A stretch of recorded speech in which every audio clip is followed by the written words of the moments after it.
Now, let us look at how the income approach is used to compute GDP for a real-world economy.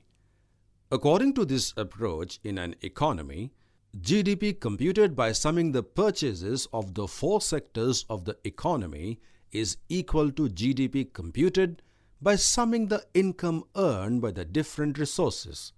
In other words, dollar purchases or dollar expenditures equal dollar income. Let us derive this logic intuitively through a circular flow diagram. As mentioned earlier, in any economy, households, firms, government and foreigners buy goods and services from firms. These expenditures flow through the markets for goods and services. The firms in turn use the money they receive from sales to pay workers, wages, landowners, rent, investors' interest rate, and firm owners' profit. This income flows through the markets for the factors of production. In this economy, money continuously flows from households to firms and then back to households. So, income equals expenditure. There are two steps involved in computing GDP using the income approach. First, we must compute national income. Second, we must adjust national income for certain things. The end result is GDP. Let's first see how to compute national income.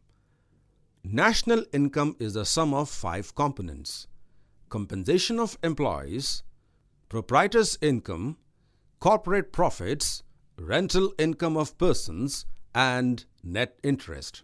Let's first look at compensation of employees. Compensation of employees consists of wages and salaries paid to employees plus employers, contributions to social security and employee benefit plans, plus the monetary value of fringe benefits, tips and paid vacations. Proprietor's income. Proprietor's income includes all forms of income earned by self-employed individuals and the owners of unincorporated businesses, including unincorporated farmers.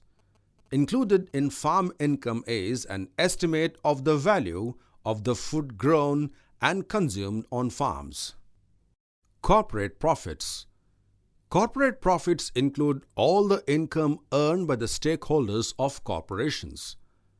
Some of the profits are paid to stockholders in the form of dividends. Some are kept within the firm to finance investments. These are called undistributed profits or retained earnings, and some are used to pay corporate profits taxes. The portion of corporate profits used to pay corporate profits taxes is counted as income earned by households. But why? I am puzzled. See, the tax that corporate pays as tax to government gets spent in buying goods and services from firms, and from firms, this money again comes back to households as the remuneration of their factor of production. Also, some part of tax money gets spent on running public companies and in providing services like defense, primary health care, primary education. As people who work in these companies are households only, and so money again gets transferred to them as a return of their factor of production.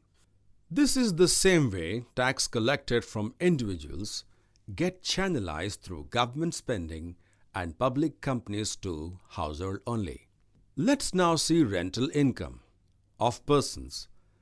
Rental income is the income received by individuals for the use of their non-monetary assets like land, houses, and offices. It also includes returns to individuals who hold copyrights and patents.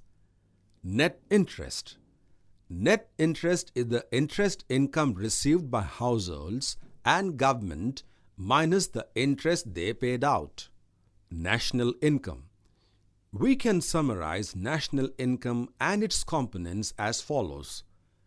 national income is equal to compensation of employees plus proprietors' income plus corporate profits plus rental income plus net interest.